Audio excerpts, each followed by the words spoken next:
evening, class of 2022. This is Dr. Kent. I am going to start off your college night for you tonight. I cannot wait to see you in this building again as we are all together. But tonight it's all about talking about college.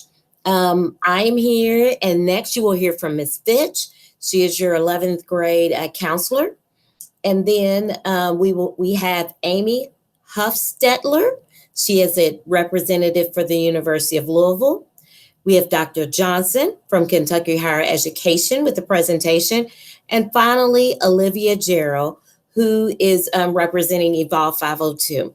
I am going to get started. Part of my job is assistant principal, but the most important job is instructional leader.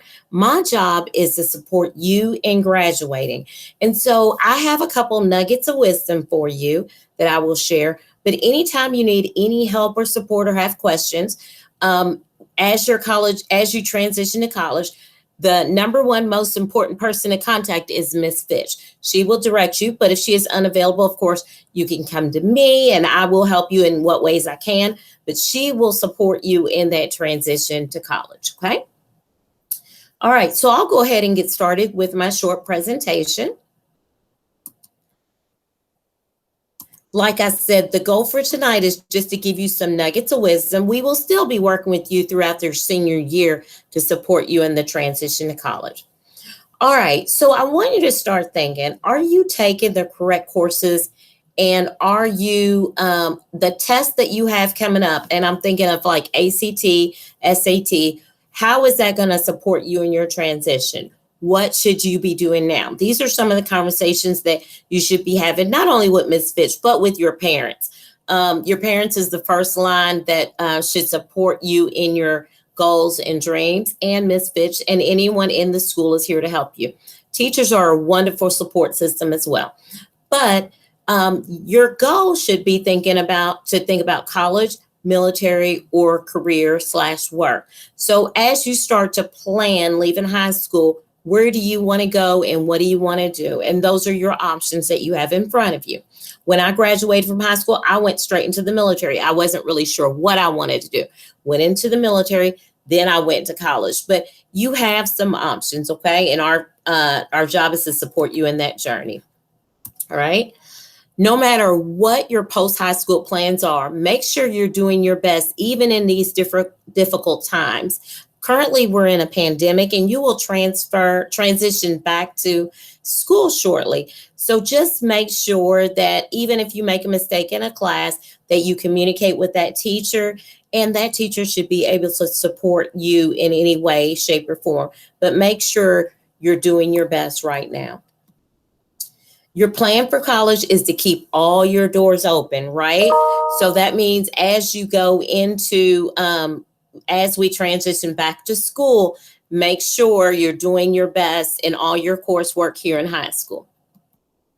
Let me know how I can here to help. I'm always here to help you. My email is on the screen. You can always call the school and ask for me, and I hope to see you in a hall soon, Eagles. We really miss having you around. Have a great day. Hi, class of 2022, students and families. Thank you so much for attending your virtual college night. My name is Jamie Fitch. I am the 11th grade counselor for the class of 2022, and I'm just here to share some information regarding things that you can do for the remainder of this year to have a great senior year experience and to start thinking about life after high school.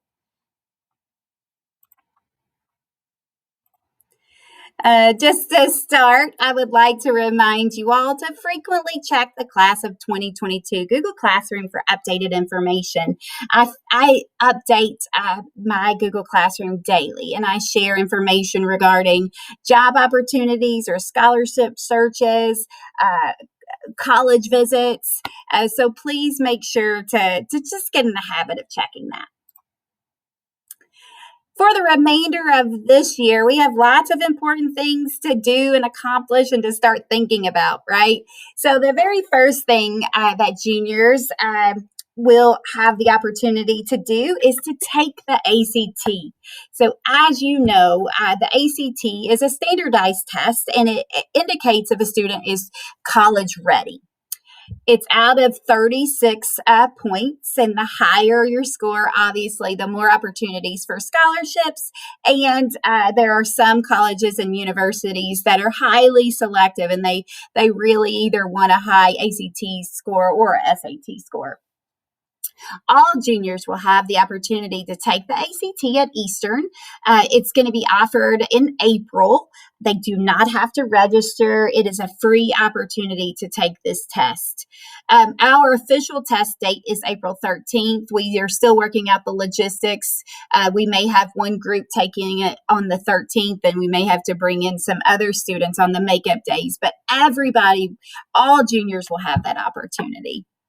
If this is your first attempt at the ACT, it's really, really important to just be familiar with the test. There are multitudes of practice tests available for free online. Simple Google search will bring lots of different practice tests up. So really, it's key to just understand the directions, see how the questions are worded, see what is expected in each section. I think that will really help you to have a more comfortable experience if this is your first time taking this test. It is really recommended that students take this over, several times in order to improve upon their score. I recommend somewhere between 3 and 4 for the optimal experience. And if this is not your first time, if you already have taken the ACT and you have a score report, you use that as your baseline report, right? So you would really want to kind of hone in on maybe your lowest subject matter. That is just a way to kind of focus test prep, because one of the biggest trends in colleges and ACT is this thing called a super score. And the super score is basically some colleges and universities accept a super score, meaning that they will take the highest subject matter score from a variety of tests in order to determine this comprehensive overall score or super score. So if that's the case, if you would just really focus on getting the lowest subject matter test up on this next round, I think that would help you to improve your overall score. There are lots of test prep opportunities. Some can be quite expensive. There are some local tutoring companies that offer ACT test prep. Some students can, if they're a very motivated student, they can prepare for the ACT on their own with a book from the bookstore or using online resources like Khan Academy. But wherever you are, it's just important to prepare for the ACT and understand this is a really important opportunity for you to do your best. In addition to the ACT, I would like to invite juniors to make a Parchment account. This is really the first step of being a senior.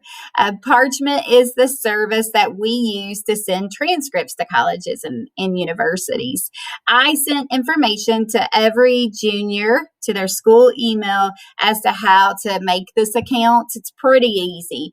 If you didn't get that email or maybe you accidentally deleted it, you can go simply to parchment.com, create an account. Just make sure to link yourself with Eastern High School and be sure to use your official name like it is listed in Infinite Campus.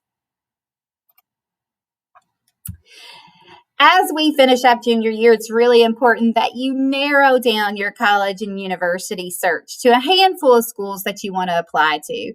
Yes, go for some safety schools and shoot for the moon with some highly selective schools if that is your wish. But really, you need to go on college visits. The cool thing about this year is almost all colleges and universities are offering some kind of virtual visit. So if you can't get there in person, you should still be able to get the information and have a good feeling of what the college and university is about. In addition to local college tours, remember, there are some great opportunities online. I've added a couple virtual college fairs here. College Boards is divided into different regions, but you could attend any of the regions. But if you maybe want to explore some colleges out of state, these would be a great place to start. And lastly, another thing that you can start doing during your junior year is thinking about scholarships. Um, there is no easy solution to scholarship searching. It really just requires some work. I would dedicate, if you are really, really serious about trying to get some scholarships, dedicate, some time on Saturday or Sunday, maybe every Saturday morning, you work on searching for scholarships and applying for scholarships. It requires work. I share a lot of local and in district scholarship opportunities on the class of 2022 Google Classroom. And we also share that in the weekly email. But remember, lots of local businesses and organizations offer scholarships. Even maybe the company that your parent works for, they may have scholarships for their employees' children. So check that out. And then, of course, there are tons of different online resources and websites that you can explore different scholarship opportunities, and you can apply directly through those websites. I also I have a Pinterest page of different scholarships, and there's some smaller scholarships on there, but they're really interesting. So maybe check out social media, look at Twitter, look at Pinterest, to see if there might be some scholarship opportunities out there on that format as well. And then the last thing that I wanted to talk about today, before our other speakers talk, is really, this summer is so important. I would really invite and encourage all juniors to use this summer to work on essays, to really know when college applications open, to think about scholarships and apply to scholarships, and zero in on what teachers you want to ask for recommendations. I really encourage students to give teachers either a resume or a brag sheet with a list of all of your accomplishments so that they can write a really good recommendation letter. Sometimes it's stressful to do all of the college work with actual high school schoolwork, right? So that's why I really want you to take advantage of the summer when you have a little free time to kind of get your ducks in a row. I have linked some writing samples. Common Application actually just recently released their essay prompts. So this is a great way to start preparing on some college application essays. Thank you so much. As always, I will continue sharing information with you, and you can always reach out to me if you have specific questions. But I'm super excited for our experts in the college field to share a little information with you tonight. Thank you.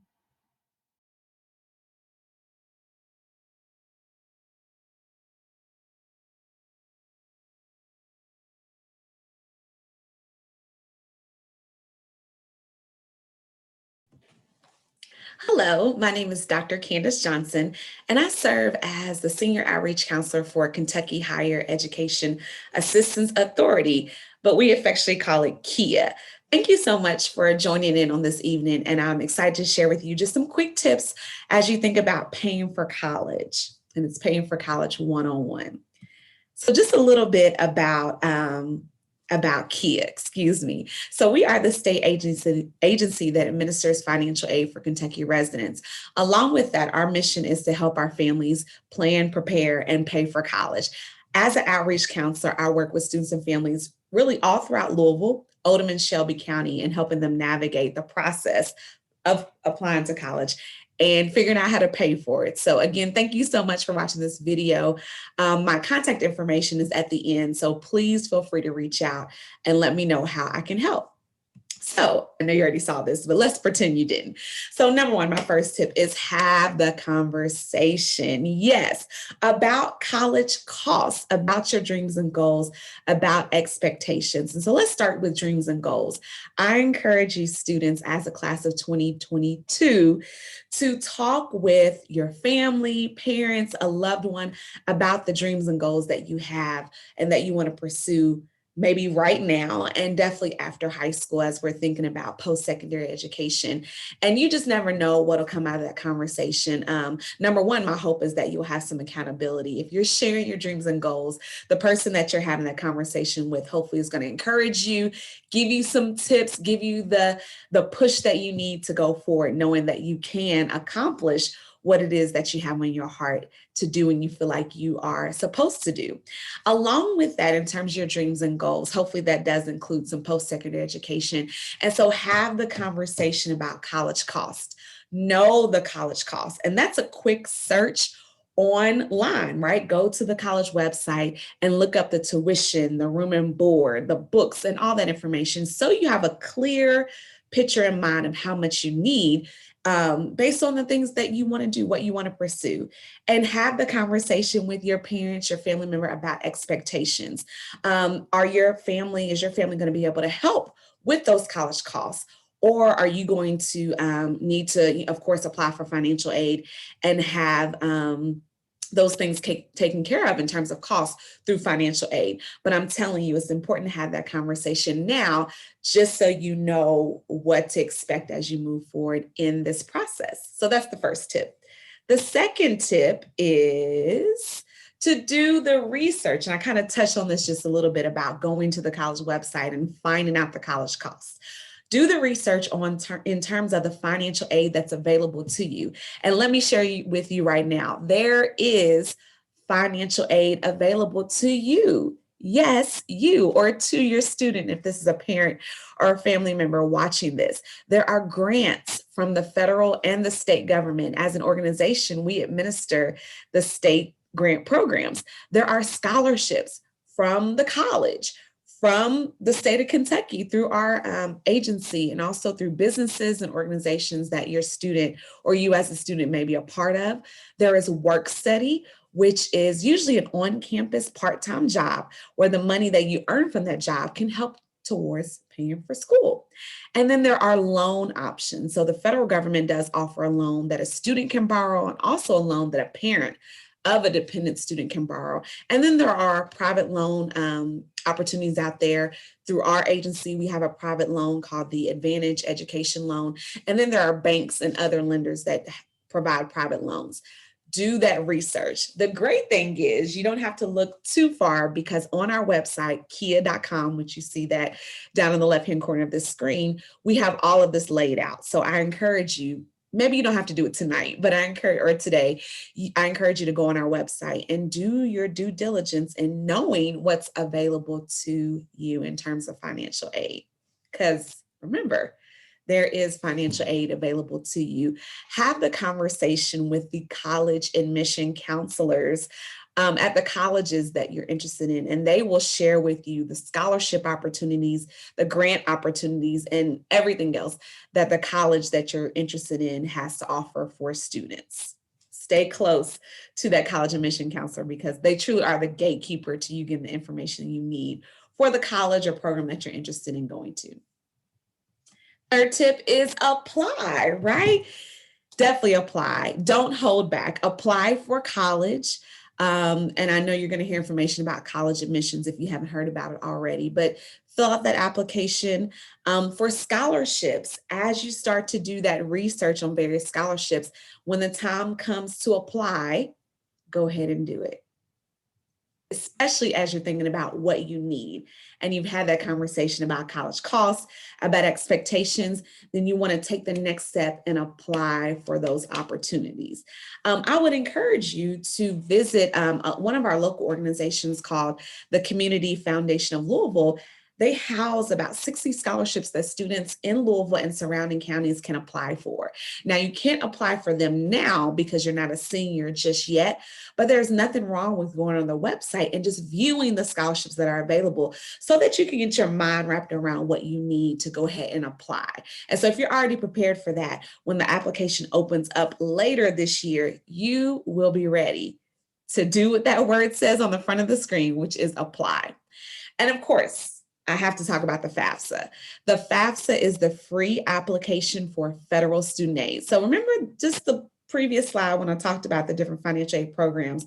that is going to be the first step, you applying for the FAFSA in terms of applying for some of those programs. So for your amazing class of 2022, the FAFSA that you'll want to complete comes out on October 1st of this year.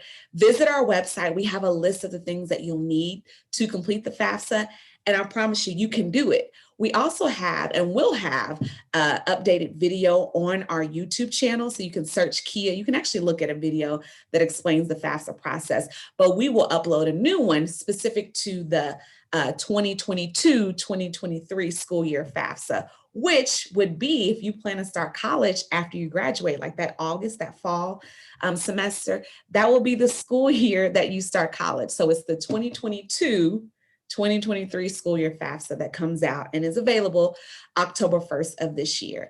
And so as an outreach counselor for Kia, one of my main jobs is to help students and families through the FAFSA process. So if you've never completed a FAFSA before, don't worry, I have your back. And so please feel free to reach out if you have questions about that process, but gotta apply, right? Gotta be in it and have that application turned in order to see if you receive any financial aid.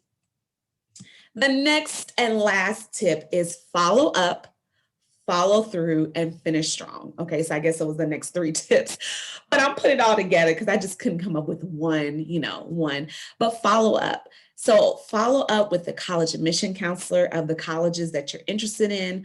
Follow up with the scholarship organization if you have questions about a particular scholarship. Of course, follow up with getting that schoolwork done, asking your teachers and counselors for assistance if you need it, and then follow through. That is so key. And I think about that in terms of the FAFSA process. Once you submit your FAFSA, there still may be some things you need to turn in to the college, and they will email you at the time to let you know what that is. And so you want to be really, really diligent about checking your email and following up with any things that you need to turn in to your college. And then finish strong. Yes, we are in March. And so there's only 2 more months of school left. And so you want to end, I know you do, you want to end as a student this year strong. And that is going to help propel you into the summertime. And even as we look ahead to the fall for your senior year.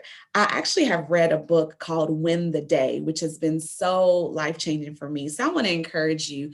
We're talking about your future, but your future becomes successful when you win each day, which means the things that you want to get and need to get done today, go ahead and get those things done today. You probably heard it say, don't put off for tomorrow what you can do today. So finish this day strong by doing that one or maybe those 2 things that you need to go ahead and get done. And that's going to help propel you for your future.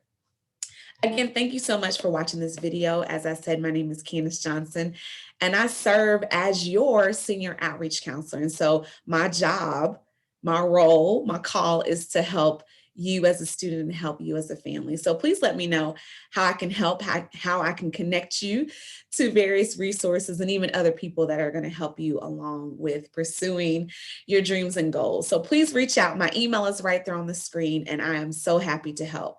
Class of 2022, I'm very, very proud of you.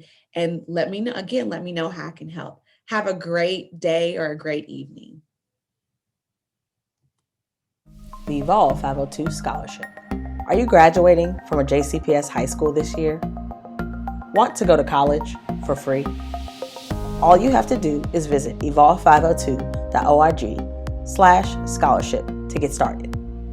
On our website, you will find the eligibility requirements and information you will need to complete the application. It only takes a few minutes to complete. Be sure to answer each question on the application correctly, entering your name, date of birth, address, and school information. Once you confirm your information, click Submit, and your Student Success Coordinator will contact you directly by email. Congratulations, you've taken the first step. Hi, everyone. My name is Amy Huffstetler, and I'm the Assistant Director of Recruitment at the University of Louisville. And I'm here this afternoon, evening, whenever you're watching this video, to chat with you just a little bit about College 101. I'll talk a little bit about things at the University of Louisville, but I'm going to try to make it pretty general for you all. I know your students are looking at tons of different institutions. Hopefully the University of Louisville is one of them. But although institutions are similar, we are different as well. So it's going to be important to take note of some of the things that I'm going to mention, especially as it relates to timelines and scholarships and things like that. So essentially, for timelines, this is kind of what I'm going to cover this during this presentation. So when do you apply financial aid? And I know there is a presentation from Candace from the Kentucky Higher Education Assistance Authority, or KIA, as you know it even better. She's going to chat a little bit about financial aid as well. And then, are you going to live at home or are you going to live on campus? That is a conversation that you should be having with your student, that you all should be having as a family. And I'm going to give you a couple of ways that you might be interested in thinking about that. So in terms of how you apply, so most institutions take one of a couple of applications. The most popular are the common application, as well as an institutional application. So for example, at the University of Louisville, we accept the common application, but we also have a take flight application as well. That's just the application that's hosted through the University of Louisville. Your student only has to do one of those, and most institutions will take either one. If your student is planning on applying to multiple institutions, the common application is a great option. You fill out one application. There is sometimes some supplemental information that has to be submitted for each individual institution, but we are all getting that regular information instead of having your student fill out multiple school applications. Now, your student may have to pay the application fee each time. Of course, if your student is on an application fee waiver, we'll waive that application fee, or your institution may waive that application fee. But just a heads up, you'll still have to pay the application fee through the common application or through the school application.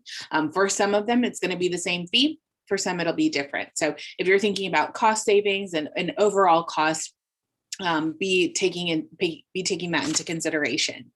In terms of deadlines, so be thinking about things like early decision, early action, rolling admission. So when is your student applying? We always encourage students to apply early. Most applications open around August 1st, around that time frame, and students can begin to apply as early as that. Of course, when you apply on August 1st, your transcript is only going to have your grades from junior year. So keep that in mind as well. Some institutions may request some additional information like senior year grades and things like that, seventh semester, first semester, whatever the case may be. So just kind of keep that in mind. Is a difference between these deadlines. So early decision tends to be binding. So if your student knows 100% that they're going to be attending an institution, if they get in, then early decision might be a good option for them. Early action tends to be non-binding, but you're notified early. So if you apply, or if your student applies for an institution, knows that they probably want to go there, but they may want to explore some other options, early action may be a good opportunity for them to get an admissions decision early, kind of know if there's anything else they need to do in the process, or get that thumbs up of where they're going to be going potentially in the fall. And then rolling admissions. So institutions like the University of Louisville offer rolling admissions, where once we get your information, once we get your materials and your application is complete, we're going to make an admissions decision for you. We're going to try to get that out in 7 to 10 business days. So your student is going to hear back from us pretty quickly. The other thing with rolling admissions is we may ask for additional information. So as I mentioned, first semester grade, an essay or something along those lines as well. So with rolling admissions, opportunity for students who might be considering an institution, maybe it's their third or fourth choice, but they want to make sure that they have that institution kind of prepared, right? Maybe they are applying early action to a couple of places, enrolling. You get them a little bit earlier just to make sure that you're good to go as you're going. The application process is a really stressful time. So the earlier you can apply, the better. And allowing your students the most time and access to scholarships and things like that, we'll talk about in just a minute. And then what are the requirements your student is planning on attending? So GPA, are they looking at weighted or unweighted? Are they requiring an ACT or SAT score? Are they test optional? If they're requiring an ACT or SAT test score, do they super score? Do they super score for admissions? Do they super score for scholarships? Do they do both? Do they require an essay or letters of recommendation? If they require those things, make sure that your student is asking folks well in advance of their deadline. We want to make sure that we give our counselors, our teachers, plenty of time to write those glowing recommendations for our students. Another good option, if your student is requesting a letter of recommendation, it's always nice to provide that person with a resume or something along those lines, so that that teacher maybe knows a little bit more about you outside of what they know about you in the classroom. So maybe you do a lot of volunteer work or extracurriculars. We want your teacher to be able to write about that. Or even better, make sure have somebody from that organization write a letter of recommendation for you.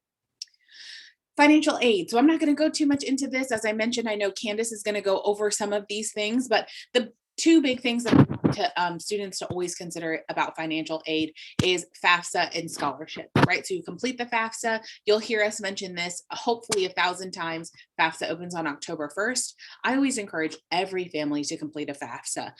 Even if you're not going to take any of the loan money or any of the scholarships or grants or whatever the case may be from the FAFSA, having a FAFSA on file can sometimes put you in the running for scholarships that you would not be eligible for without a FAFSA on file. So that is something to consider.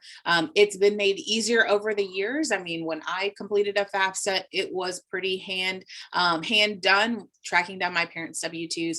Now they have some great data retrieval tools from the IRS and things like that. So those grants, subsidized and unsubsidized loans, and work study, if you want to qualify for any of those, you will complete a FAFSA. And then scholarships.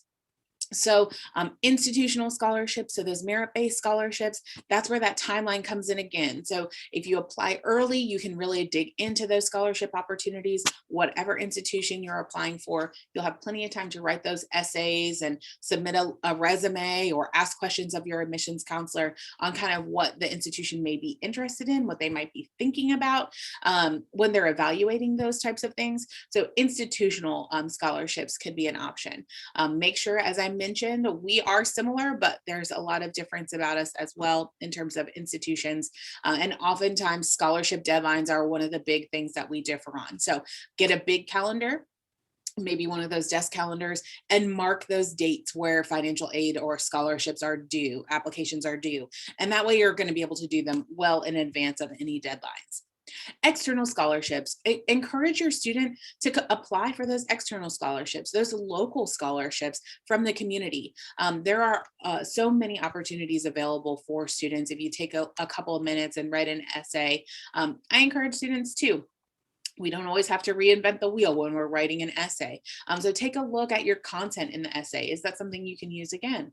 Is that something that can be reviewed for a specific topic? Or was there something general that you were able to write about? So that's a great option, is external. I always encourage students to think about the national scholarship options as well. So although they are a little bit more robust, many more students are going to be applying for them. If there's something that you really are interested in, that you know that you qualify for, go ahead and submit that application. Every $1,000, $1,500, that's all going to help go towards any part of your educational expenses. So that might be your books for the year, help to pay for your meal plan. All of those things are important if you're going to be living on a campus. And then, of course, your KEYS money. Check that balance. Make sure you know how much KEYS money is coming your way. Most of the state institutions in Kentucky will accept your KEYS money, but you can always check with your admissions counselor and financial aid office to make sure that you've got everything covered with KEYS. And then housing and dining. This is really the third thing that you all should be thinking about as a family, as you're considering sending your students away. So can your student live on campus or off campus? I always encourage students to live on campus, but I also know that that's a financial decision for families. Is it even a possibility for your student to live off campus? If you live in Louisville and you're looking at attending the University of Louisville, you can. If your student is considering community college, is there an option for them to live on campus? Or is there a requirement for your student to live on campus because they're outside of a certain radius or something along those lines? Be thinking about the community that your student can build while they live on campus as well.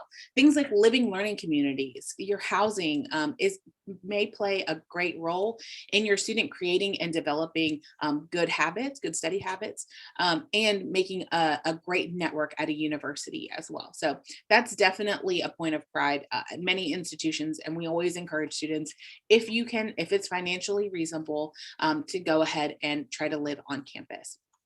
Dining options. What the heck is a meal swipe? Make sure you know what your dining options are when you go to your university. If you live on campus, do you have to have a meal plan? Are you able to cook? Where's the closest grocery store? If you're living off campus, do you have to have a dining plan? Where's the closest grocery store? Things like that are really important to know, especially if you're going to be on campus. Maybe you're in a program that's really rigorous. Can you use a meal swipe? So something that you would typically have to use in the dining hall, can you use it at one of the other campus restaurants? What if you can't make it to the dining hall? What are the hours? Is your student potentially an athlete? Are they considering that? Should your meal plan kind of be dictated by that?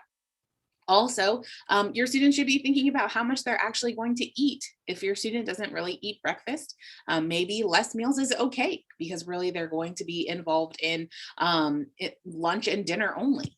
So all of those things, be thinking about that. And then cost and affordability. What does that look like in comparison to your overall financial aid package? Living on campus, having a meal plan. Does your scholarship cover that? Does your scholarship maybe cover tuition? And the only thing that you have to think about in terms of out-of-pocket expenses are these things. A lot of that can be contingent upon what your financial aid package looks like. And then who can you go to? Who can you call? Who can you ask questions to? Of course, your counselor, right? Your professional school counselor. You have some fantastic folks at Eastern that can help you through this process. Utilize them, call them, email them. They know us. So if you have questions about an institution, they can get you connected to the counselor or someone along those lines that can help you through those next processes. A helpful teacher. Do you need a prep for your resume? Do you need someone to look over an essay? Helpful teacher, mentor, something along those lines are fantastic folks to take a look at those essays and resumes, just as an extra pair of eyes. Sometimes students, I know you've been working hard and you're in AP courses and things like that. And just having another set of eyes on that essay or resume is going to make a huge difference as you're submitting things, or even before you're submitting things. And then, of course, admissions counselors. There are multiple of us at every institution. We each work with a high school in the Louisville area. And not only do we know your counselors, we know each other. So if you have questions of us, if you have questions specifically about our institutions, we are happy to answer those for you. If you can't get a hold of a person at another institution, we may be able to help with that too. Sometimes it's the same as everywhere else. An admissions counselor will leave and a new person will come in. So we'll help to connect you. Overall, our role at an institution is to not only give you all of the information that we can and talk to you about our specific institution, but talk to you about college in general. So maybe our institution isn't the best fit for you. Where is? We can help you sort through all of that and to guide you through this process. So find your admissions counselor. You are never bothering them when you send them an email. So you never have to start an email with, "So sorry to bother you. You're not bothering us. This is our job." It's something that we really like to do. We all got into this profession because of our passion for higher education and our passion for helping students. So never feel like you're bothering us or that you're calling us too much or that you have a silly question. There's so many different types of students. There's so many different institutions. Sometimes I can't even believe that you all keep them all straight. But we certainly can help you in any way that we can. If your student's interested in the University of Louisville, I'm their person for Eastern. So absolutely take advantage of my assistance. I've been doing this for just a couple of years at the University of Louisville and overall, and all of my information is out here for you. You can schedule a one-on-one appointment with me. It gives you about 30 minutes and we can all chat. You can call me or text me or send me an email. Applications for the University of Louisville, as I mentioned, open on August 1st. So as we roll into that time frame, let me know what your questions are, and I'm happy to help you. Of course, thank you so much for watching this afternoon or this morning or this evening. I look forward to hearing from you and hearing all of your wonderful questions. Have a wonderful rest of your day. Talk to you soon. Bye.